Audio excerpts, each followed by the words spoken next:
Well, hello, and welcome to SoCal Prep Report. I'm Randy Rosenblum. SB Live's Tarek Fatal will join me in a moment. An interesting football show for you again. And we're in the middle of the football season, so we bring on football guest.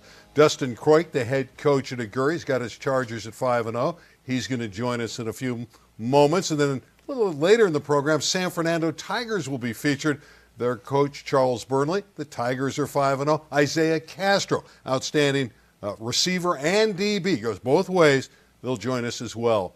Tarek, good evening. Doing all right. I know you didn't ask me how I'm doing, but I have to bring it up. 6 weeks, baby Isla, some sleepless nights, but we're hanging in there. Why did this show have to be on Thursday, the day Isla was born? So every week it's is an anniversary. Yeah. All right, let's start out and talk about Kahuku. They had been hammered by Mater Dei. You and I actually did that game. It was 55-8 for Mater Dei. Then Kahuku goes back to Hawaii, and you see the result, 30-23 over St. John Bosco. I actually went to bed thinking Bosco had pulled it out.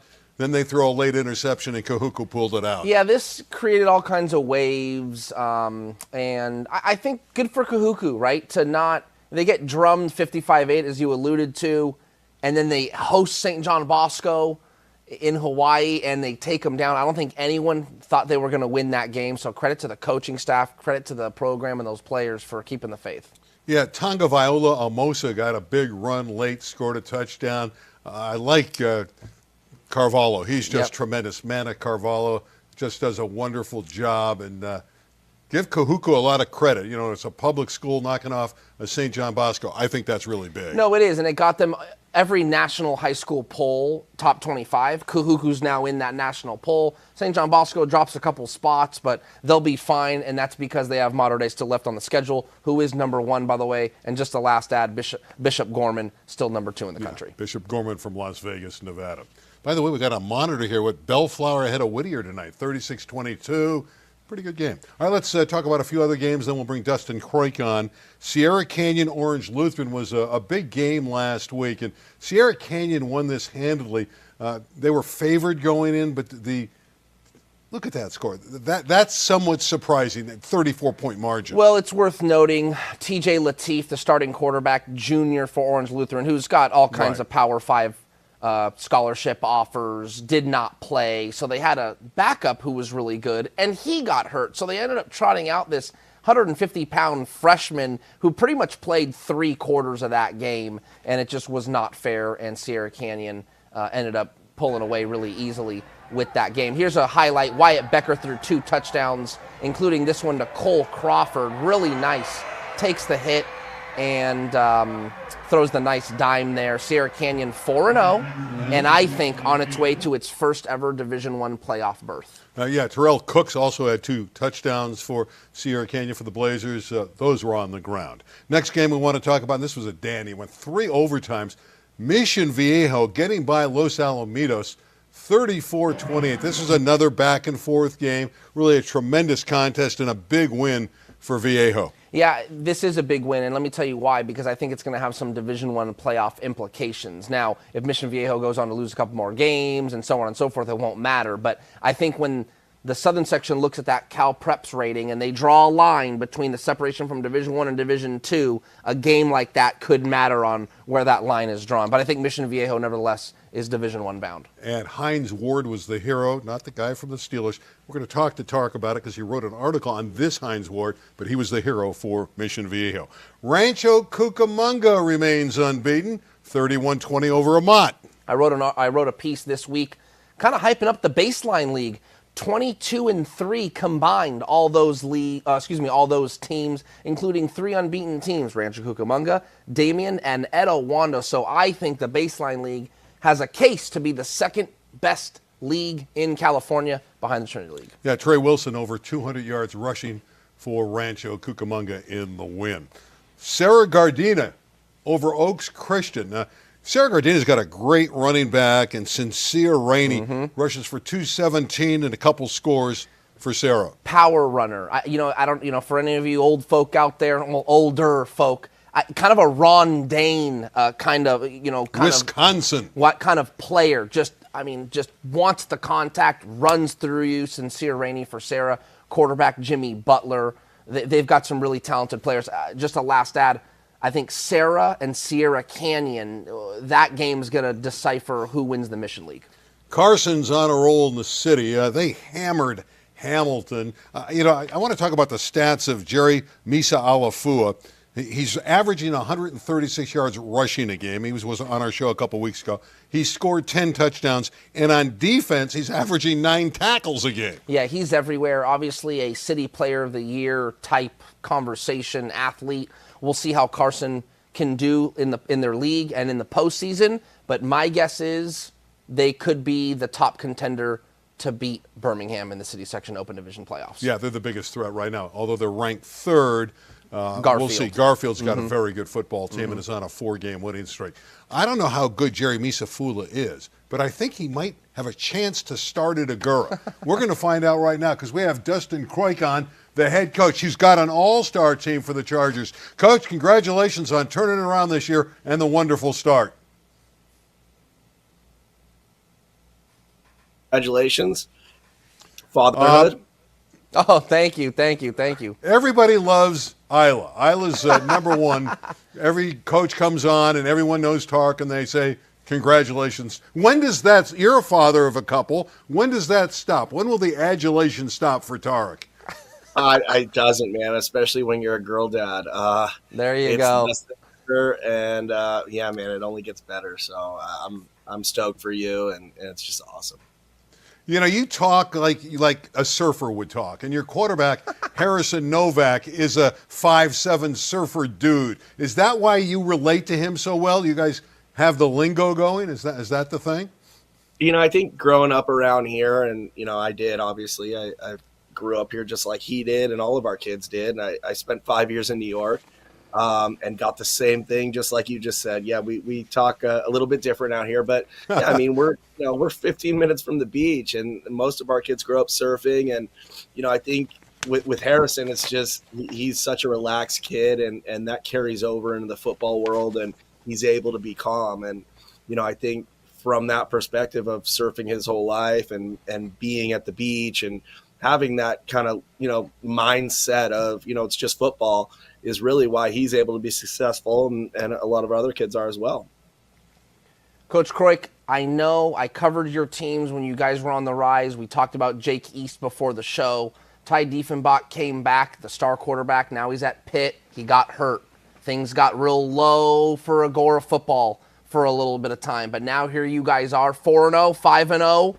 Talk about those kids that are back from that rough year. What did it take to really turn it around, and how did it happen? I think, last year for us was just Murphy's Law.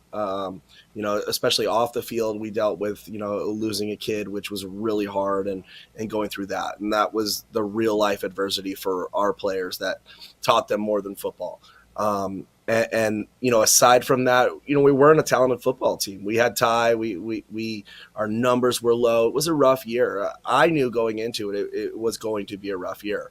But then with the injuries and everything that happened, I mean, it's football. You can't control that stuff. But we had good football players, and especially our JV team. We kept a lot of kids on that lower level so they could play football. I didn't want to bring kids up and just to stick them in there. So we kept that group together for other reasons as well. And they played and they developed. And with all the adversity and the tough things that we went through last year, both in football and life, I think that's carried over. I think all of us knew that we could be a really good football team. And these kids, the character, everything they've shown is, really just from the hard work they've put in and understanding that they have the talent to do this and they believe in each other. And, I think them going through a tough year like that is why we are where we are right now. It's interesting. We all know about Mater Dei and the culture, or St. John Bosco, or some of the others who's like a Corona Centennial. You're out in Aguora. What's it like? What's the community flavor out there? What's Aguora football thought of in your community? I think that was a big part of us putting a chip on our shoulder this year too, is obviously having a rough year and not winning games last year. Aguora football has not been good, not been a good football program since probably when I was here as a high school kid, which is a long time ago. But I've been, culture wise and everything is we need to put a chip on our shoulder, and you guys need to earn that respect and do it your way. Aguora has struggled, and I think our community, our culture, everything about Aguora right now, our families, everybody is supporting us, and that's what sets us apart from other places. Is if you're 1-9 or you're 5-0, you still have the support from everybody in this community because they know that you're working your tail off. It's a blue collar community that, wants kids to succeed.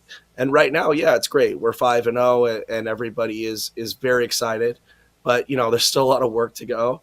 And, it's a tough season from here. So at this point, we're taking it week by week, but nothing's going to change here in Aguora with our family and our community and the support that we get for these kids. Last one for me, Coach. Give me some player shout-outs. Who have been the players that have carried you through this great start? I mean, Harrison's the one, our quarterback, that's getting all the publicity right now. Kid Miles Hull, this kid's a grinder, man. He's a Division I talent, under the radar right now. He's doing everything. You brought up Jake East, Tarek earlier, who was probably the best player I've ever coached in my career as a coach.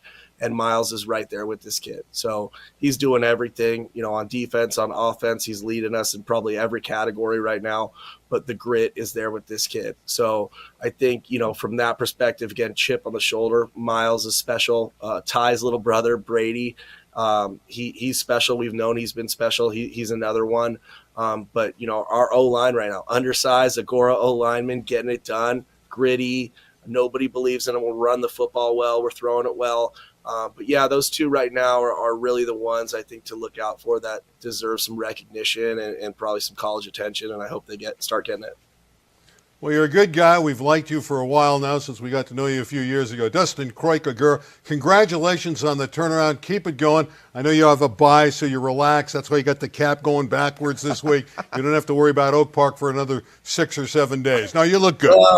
Yeah, well, I appreciate it, as always. Randy, go Kingsman, of course. Coach Lugo, we're rooting for him. But I always appreciate you guys, and thank you so much for your support. All right, Coach. You take care. Have a great night. Have a good night, fellas. All right. By the way, he's a Cal Lutheran guy, and I do some of their play-by-play. So that's why I'm just saying that's why he brought it up. You guys have a connection. That's why he brought it up. I get it. All right. Kingsmen don't have a lot of great performances. We're going to talk about great performances. I got to shout out real quick one thing that's great about Aguora, Cronies. It's a great place to eat. That's it. Go ahead. Is this going to be one of your burrito deals? I already did one. It was fantastic. It was really great good. Breakfast burrito at Cronies. Who knew? Let's talk about some great performances. I don't know if Cronies is one of them, but we're going to talk about big-time performances last week at the prep level. And it always seems like we start with Brady Smigel of Newbury Park. Every week, 6 touchdowns. Look at that. He's got 23 touchdown passes in 4 games. I say this every week. He's going to be one of those kids that's, top 2-3 quarterback in the country. Wouldn't surprise me if he even did a JT Daniels and reclassified and went on to college early. How about Saul's performance there, McCary? Passes for 406 and 6 touchdowns for Nordhoff. Fantastic performance. Hey, anytime you can throw it for 400, you know how to spin it. I like this next one. I mean, Charles Hughes of Santa Ana. I mean, he comes up big. What's that? Close to 300 yards on the ground and 5 touchdowns. That's big time. When I see numbers like that, they say if it ain't broke, don't fix it. Keep giving the guy the rock. My favorite one has to be Jalen Burt, North Hollywood, my alma mater. Grant's for many years been the traditional rivalry. The two schools are very close. And for him to get 6 touchdowns against the rival, that's great stuff. Yeah, Jalen Burt, always really talented, always kind of has these gaudy box scores. If you look on Max Preps, you just look, he'll go for 2 or 3 200-yard games in a season. Now, that one on the bottom there, to me, is maybe the best performance of the weekend. I mean, Oxnard Pacific's Isiah Dillon, 5 touchdown catches in the win over San Marcos. That's a lot of touchdown catches. Yeah, Pacifica is the best team out in Ventura County. They just beat St. Bonaventure not too long ago, and I think they're going to end up being in, I don't know if they're going to keep it the Marmani League, but Pacifica, St. Bonaventure, Oaks Christian, I think they're re-leaguing out in Ventura County. It'll make it for a fun league. All right, let's take a look at the CIF Southern Section Top 10 provided by Tarek Fatal.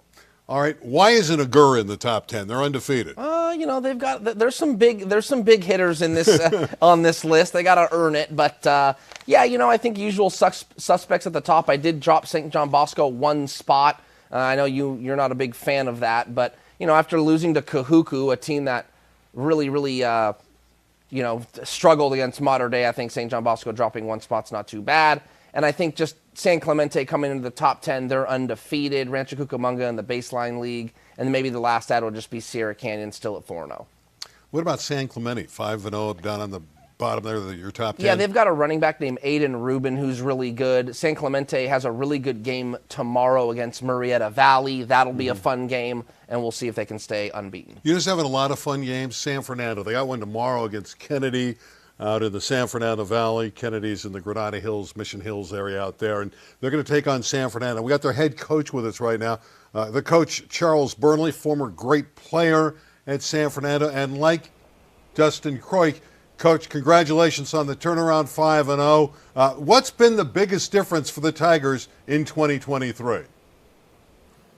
Hey, Randy, first of all, thanks for having me. A year later, that first year was rough for us, my first year. I just think it just took some time for the guys to get acclimated to a whole new coach, a new system, offensively and defensively. But we knew we had some really amazing players. And what's happening right now really is not surprising. We just had to take the time to put it all together. You have with you Isiah Castro. He's going to talk to us about what he does as a wide receiver and a DB. What do you love about this young junior football player? Oh, wow. Where do I start? Isiah is always positive, very coachable, and will do whatever you ask of him to do. Great wide receiver, great routes, great DB, just great on both sides of the ball. I just can't say enough things about him. When I watch him play, I'm always in awe. Isiah, Coach, before the show said this game against Kennedy is your biggest test yet. What has the focus been this week in practice? I'll probably say the focus for us this week in practice is just staying consistent. Everyone's just got to be on the same page, offensively and defensively. We all have to be consistent together, just all over the field. There's no one position group that needs to be slacking. We have to be on point. Isiah, guys like you always intrigue me that can play both ways. I don't know how you can stay on the field and do that. How do you stay on the field, play on both sides of the ball, and play with great passion for the whole game, the entire contest? It's just the strength and conditioning coach that we have at our school really helps out, make sure that we are well-conditioned for these longer games and just being able to stay in the game long enough. Coach, I have to ask, when you took over, having gone to San Fernando, knowing the tradition, any history lesson a little bit there? Hey, fellas, I want you to know when you put on this jersey, this is what it means, man. San Fernando was like the Mater Dei back in the day, dominating. Did you talk to the players about that? So when they suit up, they know it's not just a jersey. There's some tradition there. Tarek, that's part of our everyday spiel to the guys. I mean, we talk about it all the time. It's important. When I first came, I stressed the fact that there was a lot of pressure on the shoulders of these guys because San Fernando has a rich tradition, a rich football tradition.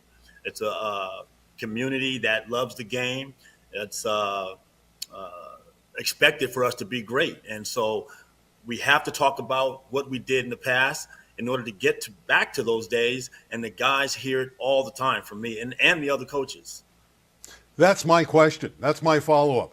Can you get to those days where Anthony Davis was leading you to, not the Anthony Davis for the Lakers, the great running back who went on to USC, Right. when you're winning championships, and the Moore family, the Manfred Moores of the world, you had great football players, and Charles Burnley, you, sir, were not a bad player in your own right. Can you get back to that level? Well, look, we realize we're not the school of choice. We're not the first option. We want to get back there, and winning does that. So as long as we can continue to win, as long as we can keep striving to be a positive program, we think that they'll come and we can get back to those days.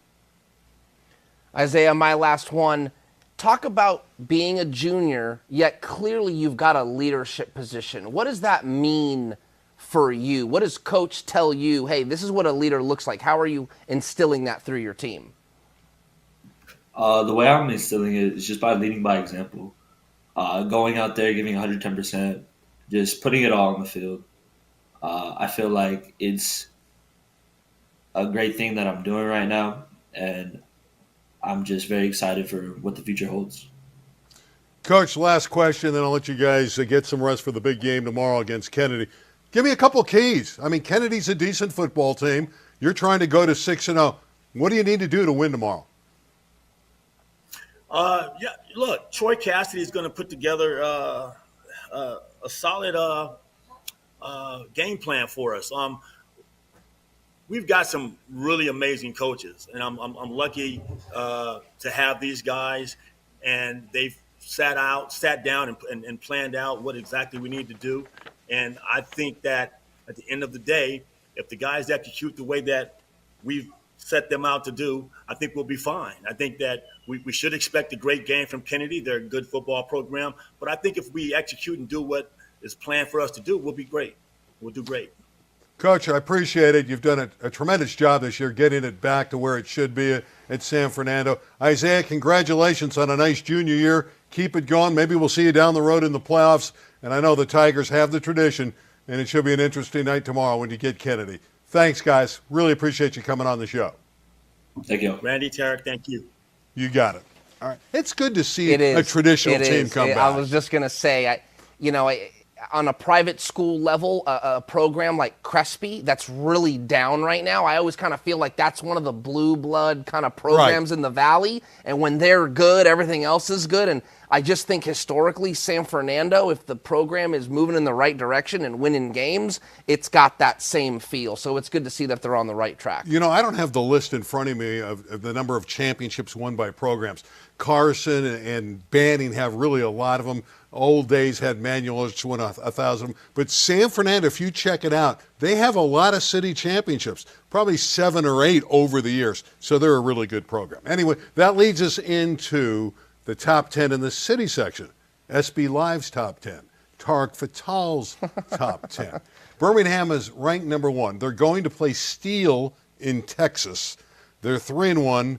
They're a huge underdog, but it's a great experience. Most of their kids haven't been on an airplane before. Exactly. Haven't been on an airplane before. Like there's a photo of those guys getting some food in the airport. And that's what Jim Rose told me. He goes, look, if we can go to Texas, they're gonna practice at Texas State. They're gonna tour the University of Texas. He said they're going to all-you-can-eat barbecue. They're visiting the Alamo. Great experience for these players, for the program, and frankly, it's a good marketing tool, right? Hey, look, Mom and Dad, our kids travel to play football games. Come be part of our program. Totally legit. Love what Jim Rose is doing. Last time the city section team traveled out of state, it was Narbonne. They went to Hawaii in back-to-back years, 2017, 2018. So it's rare.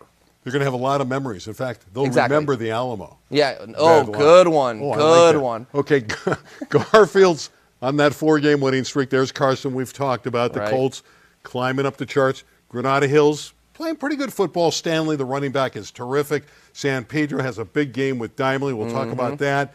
Narbonne, I'll tell you, we talked to Jason Zabalik of El Camino before the show, and they played Narbonne. He said they're big time. He goes, Randy, Narbonne's an open division team. Then there's Banning, 2 and 3, and then you got that thing I don't like, a tie for 10th or whatever you call it, between Franklin and Cleveland. Yeah, I just Give think, me 10, not I think 11. they're just both deserving for right now to be in there, and so the city section has a little parity. There's a couple big wigs at the top, and then I would argue from 4 to, I guess, 11, that you could mismatch any of those guys. Hey, and you know what? Those kids are having fun out there. I asked you about Aguora not being in the top 10 for the Southern section. Where's San Fernando? Yeah, They're they got 5-0. to earn it. They got to earn it. Okay, you don't think the competition has been strong enough? No. And I think Coach would even agree. I don't even think San Fernando is going to play anyone on that list. You got to kind of knock someone off. That's how I see it. I'm just trying to tie the show. I know. Key games this week in Los Angeles, in the Southland. Let's start with Rancho Cucamonga. Well, Vista Murrieta is almost at another city, right? It's another area code. It's out by Palm Springs. But that's a good football game. Yeah, that's the TV game carried by Bally's this week. Everyone's going to have a lot of fun. Like you mentioned, Trey Wilson, that is the player to watch, or Right. Rancho Cucamonga, Vista Marietta, where Sua Cravens went. A lot of people, that's kind of the most notable name out of that program. So someone's going to lose, someone's going to stay unbeaten. On our Brady Smigel watch, Newbury Park is always on our list. I love that kid. But it'll be a test tomorrow against Thousand Oaks. We know Newbury Park's going to have to score 50 or 60 to win. It's going to be a neighborhood game. Ben McEnroe, who actually used to be the coach at Cal Lutheran, Right. now at Thousand Oaks. Fun matchup. Mater Dei on the road, out of state, taking on St. Francis Academy, who lost their first 4 games against the national schedule, one last week. We've seen Mater Dei. They should win, but we saw what happened to Bosco last week. Yeah, that's true, but I just don't see the Monarchs losing. But they're on the road, and weird things happen, so why not? Liberty takes on Corona Centennial. Quick note on that one. Yeah, I just think the Huskies are going to just take care of business. They're hosting this one, and I think anytime you get high schoolers on the road, like we saw St. John Bosco in Hawaii, things can get weird. Sierra Canyon will be tested by a team from out of state too, the Arizona squad, Saguaro. Now these guys, I want to say these programs have played like 3 or 4 years in a row, or 4 in the last 5 years. They're very familiar. The coaches know each other. Saguaro is one of the better teams in Arizona. They'll try their best against Sierra Canyon. And the city game to watch. And you're going to go to this, So right? this is where I'll be tomorrow. There's just a lot of storylines. San Pedro's got a player I want to check out. Diamalee's got, just win or lose, their programs on the up and up. Their coach, Dave Wiltz, I believe is his name. Yeah, Dave Wiltz. He was at Jefferson for 13 years. Now he's at Dimalee. They had 8-man football for a couple years. Excuse me, they had no football program. They had to go to 8-man to prove to the city section we can field a team. Now they're back to 11-man. They're on the up and up. He said they only got 30 kids on their varsity roster. Let's see how they do against the Pirates. He's a good coach. He really coaches the run game well. It says here, discuss article on Hines Ward. The article this gentleman wrote, Mission Viejo's Hines Ward. Yeah, really good story here. We've got some photos and a little bit of video. Hines Ward, Lilo Maeva. He's on the right, the running back for Mission Viejo, only a junior. Yes, that's right. His name is Hines Ward. That's his first name, no space. He is named after the Steelers' great Hines Ward and has a little brother named Troy, after Troy Polamalu. His late father named him after Hines Ward, big Steelers fan who died in 2016 to a heart attack. Thought it was a great story. The kid was more than happy to share about his life and kind of just honoring his father every time he plays football with the tattoo. We've got some highlights of him. Really actually funny, in the story, Chad Johnson, the coach, said really they should have named him Jerome Bettis. Yeah. Because he runs with such physicality. They nickname him Little Bus, which I think is kind of cool. So we're talking about a kid that's about 5'10 and 230 pounds. He's like a little bowling ball. And so not only does he has a great football name, but he's got great game. And there it is as he bulls his way into the end zone. Mission Viejo having another good year. Quick note on volleyball in the city section. A big one in the West Valley. Granada Hills in 5 sets over Chatsworth. Of course, the West Valley always has great teams. Yeah, for the most part, I always feel like the city section volleyball championship is won from a team in the West Valley, or it's like Palisades or some. Venice, I think, won it a couple of years ago. That was a little bit of a shocker, but it's always the usual suspects when it comes to girls volleyball in the city. So another great matchup for the Highlanders. Our friends are on next Wednesday. They took a week off. Prep Sports Night Live. There it is. They're on live from 7 to 8 o'clock. Love Rich Estrella and Bob Gibson. They do a sensational job. So watch that show next Wednesday. One last note. Brandon Baker, offensive tackle at Mater Dei, is going to declare on Sunday. He's down to Florida State, Ohio State, Oregon, Texas, or Nebraska. Just took a trip to Nebraska. Where's he going? The 247 Sports, Greg Biggins, thinks he's going to go to Texas. I'm kind of thinking maybe he goes to Ohio State, and this is why. It's the only of those choices where he'll actually be able to come back when the USC and UCLA join the Big Ten. He'll be able to play in front of his friends and family. I'm going with the Buckeyes. And you're going to the Dimalee. Yeah, you think they can win that game, or is San Pedro too good? I think I just think that Dimalee's probably not ready for that kind of game with only 30 players. But hey, I'm going to go. If they win, I'm there for a great story. If they fall short, that's okay. Still a great story to see Dimalee, which would be, they're 4-0. And you know what? They have a chance to win the Coliseum League and maybe shake things up in the Division I city playoffs. Yeah, that's true. I mean, when you look at Dorsey and Crenshaw, who are still okay, they aren't what they used to be. So in the Coliseum League, a team like Dimalee can sneak in there and get a debut. I think that's going to end it for us tonight. Great show. You really liked the show? Yeah, it was a good show. You liked it. You rate it high. Yeah. Show's over. Tarek and I will be back next Thursday night. Yeah, that's Tarek. I'm Randy. We'll see you next Thursday right here on SoCal Prep Report. Have a good week, everybody. I'm thinking like 9.5 out of 10, that show. You think? High. I think Hines Ward. This Hines Ward's as good as the other one. I He don't looks give pretty good. nines much. That's a high level. That's a high grade for you. Yeah, I think it was more so you.